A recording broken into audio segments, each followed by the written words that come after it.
Warning, this podcast contains themes of extreme violence and murder. Subject matter may be offensive to some listeners. Discretion advised.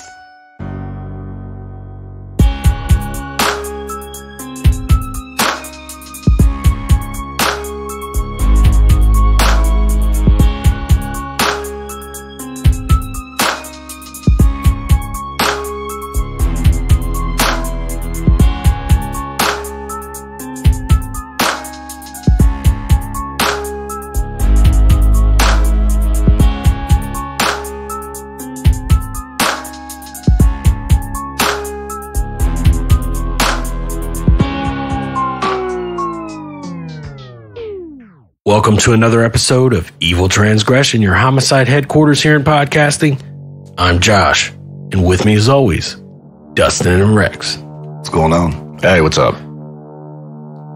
What is up? Well, I thought I heard we have a couple new Patreons. Is this correct? Why don't you tell us about it, Dustin? Yeah, Dustin. Who is this episode sponsored by? James Brown. Seriously? Yeah, seriously. Yeah.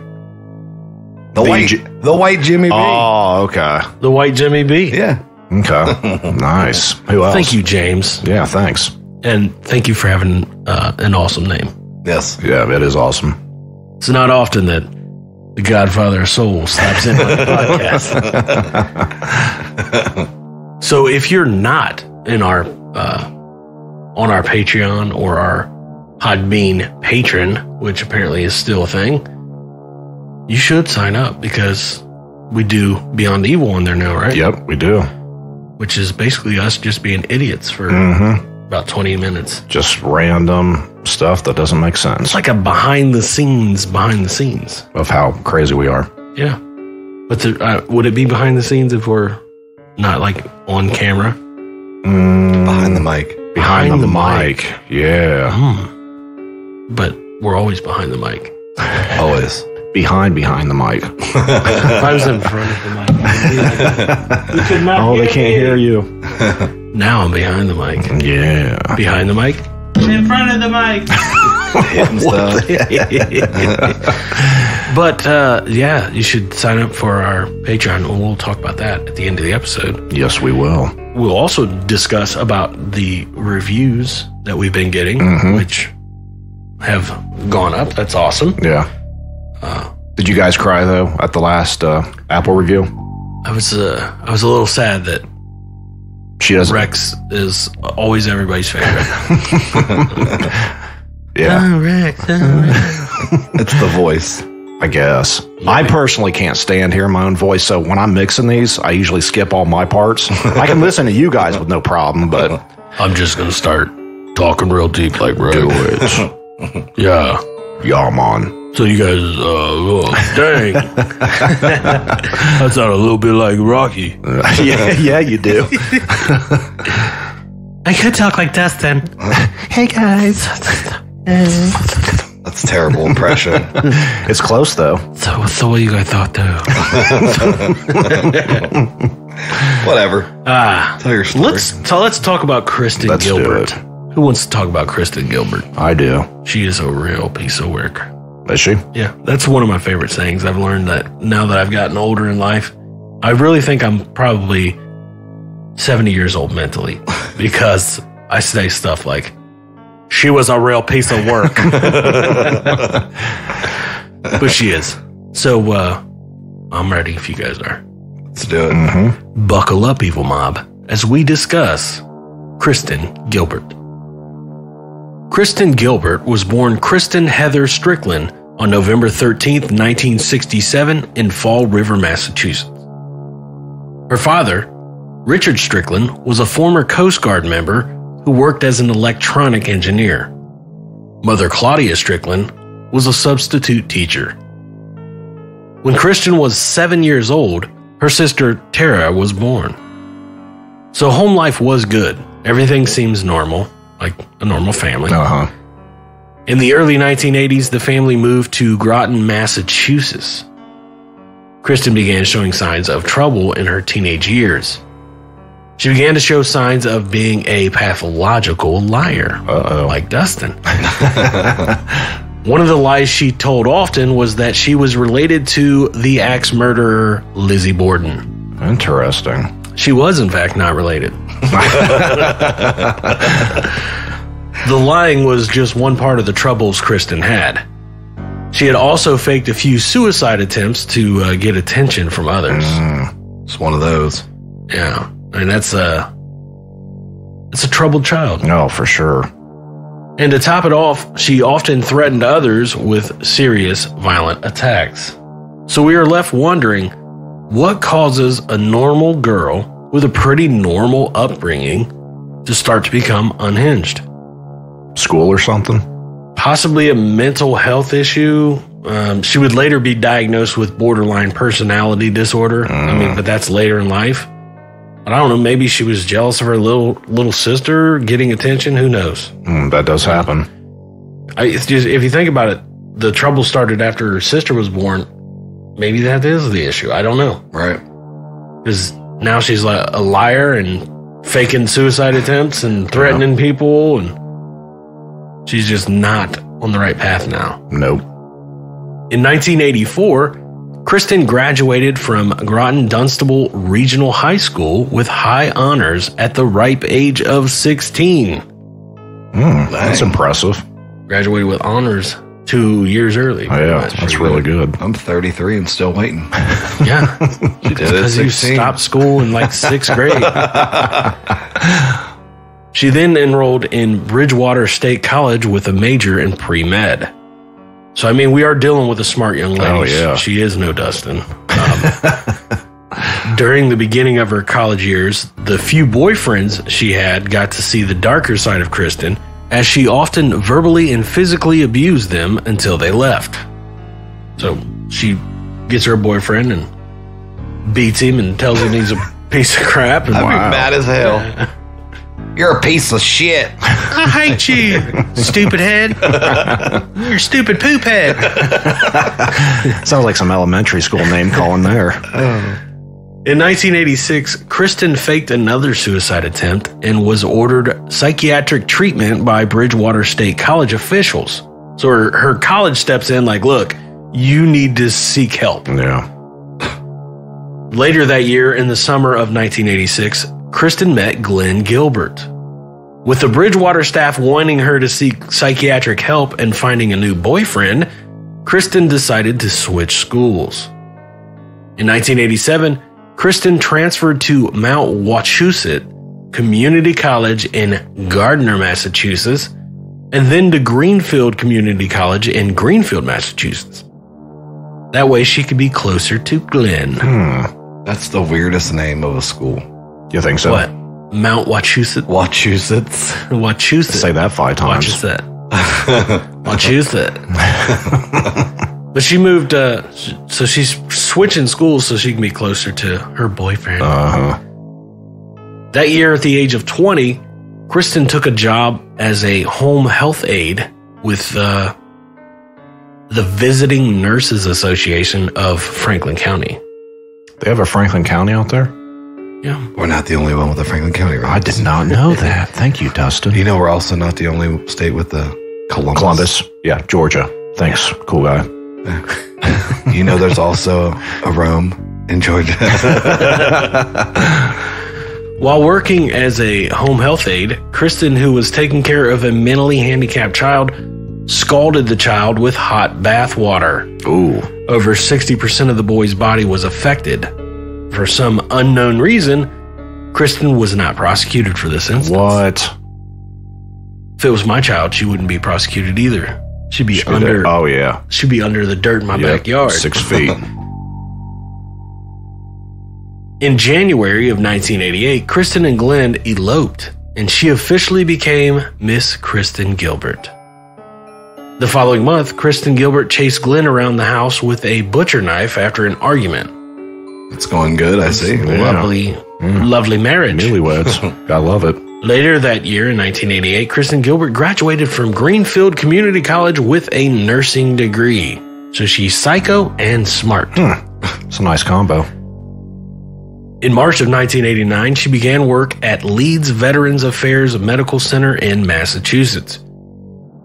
This would suck for many of the veterans who would receive medical care there. I mean, she's already off to a not very good start.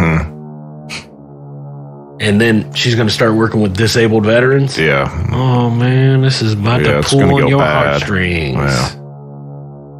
Shortly after she began working there, an unusually large number of deaths were reported in the ward Kristen worked. And during Kristen's shift. Irony. One of the doctor in the medical center even refused to let Kristen treat any of his patients. So she has that type of reputation where a doctor's like, nah, bitch. Nope. Where's Carla? You ain't going in there, Kristen. And yet she's still working there. I mean, it should be a pretty big red flag. Hey, Kristen was jokingly given the nickname, quote, the Angel of Death by her coworkers. That. Like, that's the joke. Like, here comes the Angel of Death. Oh, my God. That's ridiculous. Yeah, it is. And here's all these disabled veterans just dying off because this lady's the Angel of Death. And nobody's doing anything. Well, the joke's on the coworkers because this chick literally was the Angel of Death. In 1991, at the age of 24, Kristen Gilbert gave birth to her first son, Brian. 2 years later, in 1993, Kristen and Glenn welcomed their second son, Raymond. So, she's psycho, smart, a killer, and a mommy. Mommy now. Yeah. Good combination. During the following year, Kristen began an affair with James Perrault, who was a security guard at the hospital she worked at. She's also an adulterer. Wow. This further tarnished an already rocky marriage, as you can imagine. Oh, yeah, I'd say so. I mean, it's not good for a marriage when your wife starts sleeping with a security guard at her work. No, it doesn't end well. On August 21st of 1995, a man by the name of Stanley Jagodowski, a 66-year-old veteran, died while in Kristen's care. Now, this is the first one you know their name. In November of the same year, Kristen moved out of the house she shared with Glenn and her sons and moved into an apartment by herself. The marriage is in full disarray by now. I mean, it's probably not a bad thing for Glenn if you think about it. Yeah. The marriage, so the marriage is on the rocks. On December 8th, 1995, another patient, Henry Hudden, who was just 35 years old, died of cardiac arrest while being treated by Kristen. 35 years old. I'm starting to think she's probably putting some in their IVs. Ooh, you might be onto something. Yeah. Later the same month, she filed for divorce from Glenn Gilbert. Like I said, probably the best thing that could happen to Glenn and the boys. Actually, definitely for the best. Sure, I mean, get her crazy ass out of the house. Again, on February 2nd, 1996, Kristen struck again. 41-year-old Kenny Cutting dies of cardiac arrest. 41 years old. So have they all been dying of cardiac arrest? Yes. Or similar situations. Interesting. Do you know what could cause that? Yeah, Dustin, do you? I do. Tell us. But I'm not telling you. Monster energy drinks. So, but these are younger guys. I mean, you had a 66-year-old, then you had a 35-year-old, now you've got a 41-year-old. So the 66, but the other two are still... You might be able to make like a case up like that. Oh man, you had heart problems. Now you're talking about 35-year-old, 41-year-old. Yep. Now you're starting to get little suspects. Yeah. But I mean, you already have the reputation of, hey, if Kristen comes in your room, you dead. Yeah. Which is not the reputation you want a nurse to have. No, not at all. Like, you don't want to be showing up at the hospital and they're like, so who's your nurse? Oh, Kristen. And everybody's like, ooh. The angel of death. You don't want that to happen. Ooh. No. So, you've got these 3 deaths so far. Finally, I say, 3 nurses, John Wall, Kathy Ricks, and Renee Walsh, come forward and reported their concern about an increase in cardiac arrest deaths and a decrease in the supply of epinephrine. Police slowly began to investigate. And I say slowly because if they would have been a bit quicker, the following day of the nurses coming forward, 68-year-old Edward Squara wouldn't have died. Wow. But he did. So she killed somebody the next day. That's ballsy.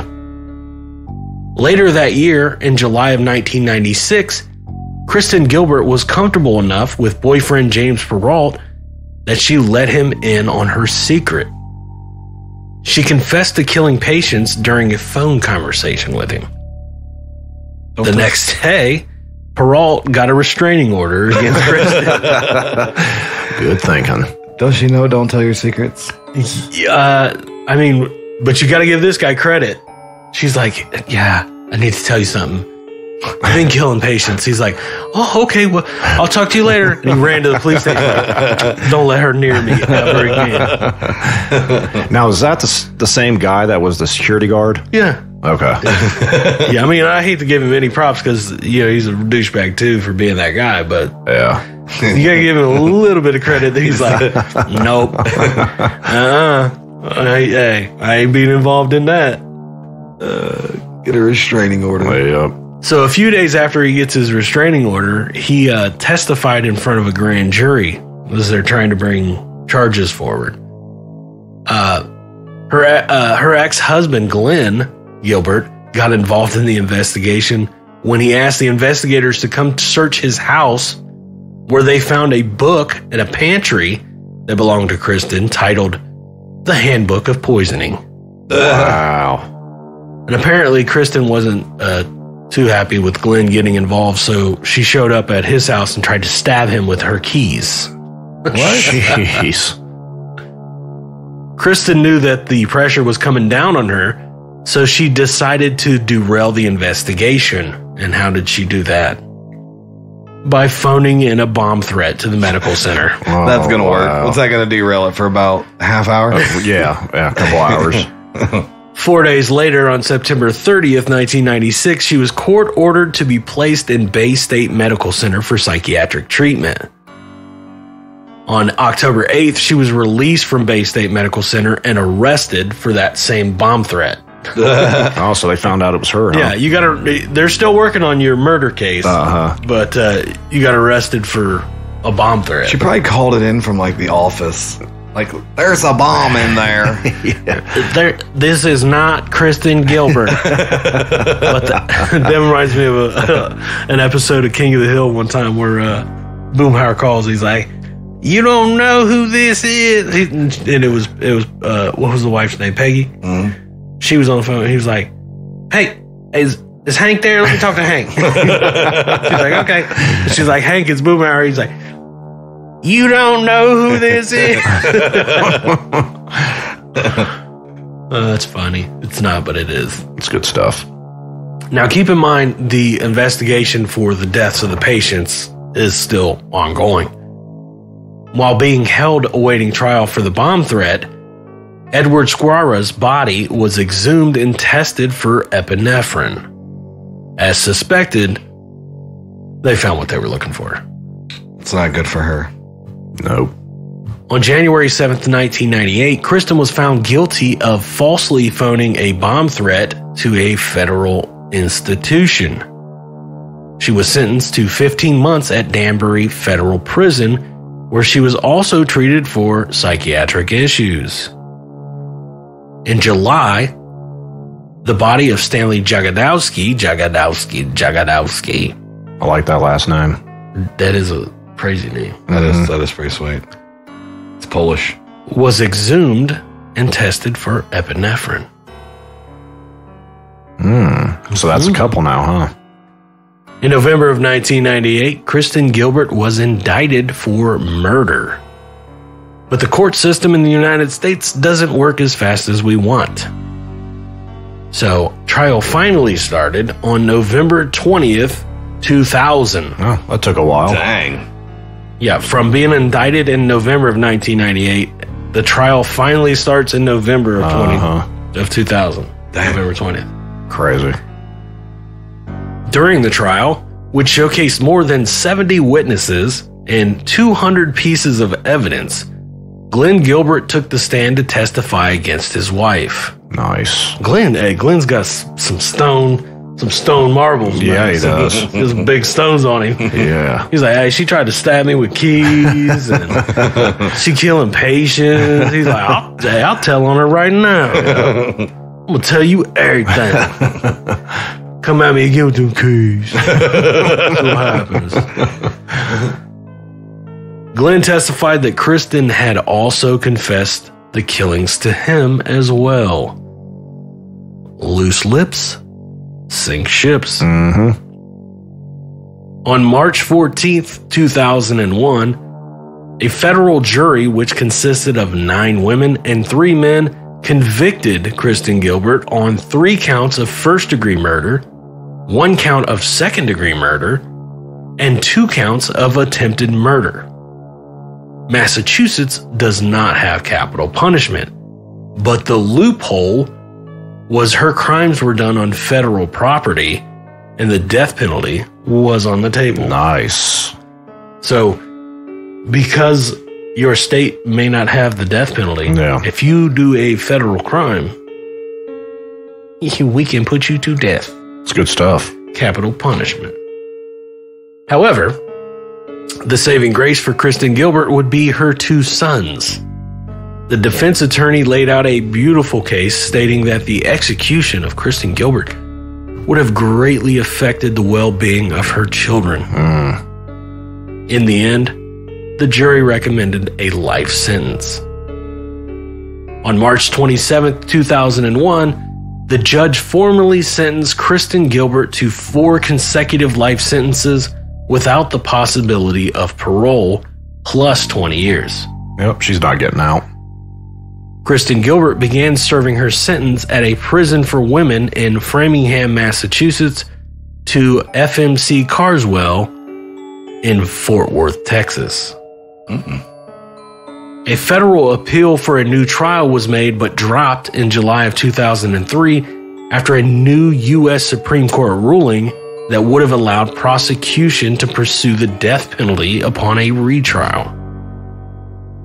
Kristen Gilbert started killing at the age of 23 and was convicted at 33. 10 years of evil. Finally, gets some sort of justice. Yep. Her 3 counts of first-degree murder, 1 count of second-degree murder, and her 2 counts of attempted murder isn't so bad because she was actually suspected by hospital staff of possibly murdering over 350 patients. I was not expecting that much. Damn. That is crazy. They don't call her the angel of death for no reason. Oh, yeah. Sounds like the guy here. Here's the real question I have. How do you get up to 350 before somebody's like, we should look into this? Well, yeah. I mean, when you're already saying, you're the angel of death, ha ha ha, somebody should be like, maybe we gotta take a look. Yeah. At what number, though, do you go, hey, Kristen's responsible for X amount of deaths. Right. We might want to look into her. Yep. So what number do you think that should have been? To me, after maybe just a handful, you know? I would think probably 10. 10, yeah. So, I mean, not 350. No. All right. Unbelievable. I mean, look how long the guy here did it. He only got to like 30. Yeah.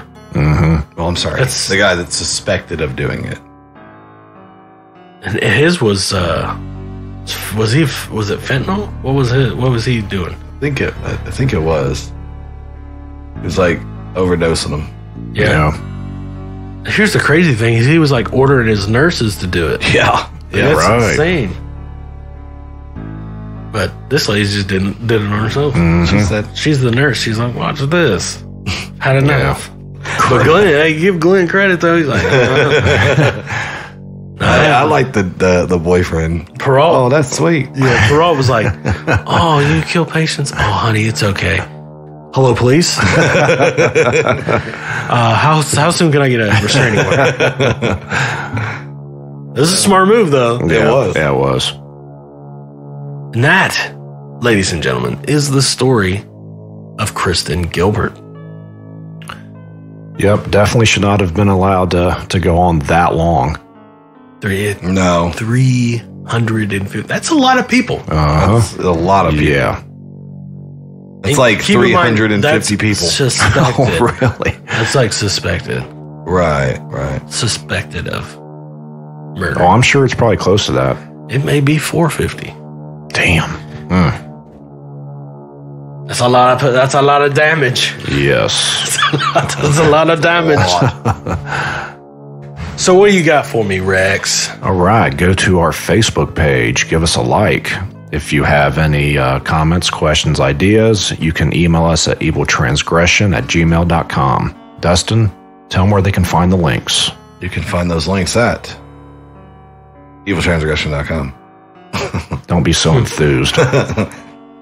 Yeah, you can find everything there. You can find the store, the Patreon, everything. And speaking of the store, you have it in the works to get a hat made here soon, right? We're going to add a hat? I do. Because I know a few people have been requesting that. But I think you just put you on the hot spot. I put you in the hot seat. We're only going to offer hats that I like, though. So that's not how it works. That's how it works for me. Yeah. You are terrible PR. I wear. I'm not wearing a flat bill. I don't wear flat bills. Yes, you do. No, this bill's not flat. I can see the curve right now. That's a flat bill. But I wear like trucker style hats. Not trucker because those are too big in the front, but you know. I mean, you also like wearing fanny packs, and we're not putting that in the store, so we're about to. We should. Yes, we're about to. And fanny packs can come in handy. Also, let's say you're out the beach and you don't want to put anything in your pockets. Maybe your swim trunks don't have pockets. Fanny pack. Oh, I need some chapstick. Hold on, I got some in my fanny pack. Zip. Boom. There it is. Yep. Hey, but this time I want to do something a little different. I got a little thing I want to do. Yeah. It's called The Evil Haters. The Evil Haters. Evil Haters. So go ahead, Josh. Go ahead and read that. That comment we got. We're going to go ahead and let everybody know who it is, too. Oh, we're full blast. Oh, we're letting them go. Full blast. Oh, this is is this an Apple review? No, that is this is CastBox. Yep. CastBox review. Diane Casto. Thank you for giving us a listen. And also thanks for this review where you said, "What the F is wrong with you people? None of this is funny. None of it at all. If this was one of your relatives, if this was one of your daughters, your niece is your mother, I bet you effing wouldn't be laughing." I say effing because it's censored out. Right, yeah. What are we laughing about here? Nothing. Number one, if you were, let me just address this. Yes. We do not find victims funny at all. Right. We find the stupidity of criminals hilarious. Yep. Fact. And I'm pretty sure we make that known. I mean, it's pretty obvious in our episodes. We've made it known 100 times, but when you only listen to certain episodes, and you don't listen to the other ones where we've said it, then you don't know. Yep. So, well, Diane, let me just address this. That we are pretty funny. we are. Sorry we're not your cup of tea. You can go back to listening to the same monotone horseshit that's on plenty of other podcasts. That's not this show. No. So if you would rather listen to a television show, which is basically what a lot of these podcasts are, not knocking them. They are what they are. Yep. Different strokes for different folks. We are not that podcast. Nope. We know we have a certain niche, and guess what? That's okay with us. Mm-hmm. The Evil Mob is awesome. Yep. And they love us for who we are. Mm-hmm. And just because you don't, suck it. we do not cave to the PC people. Right. Yeah. But again, to clarify, I never think that a victim is the funny part of No, an episode. definitely not. We make fun of investigators. We make fun of killers.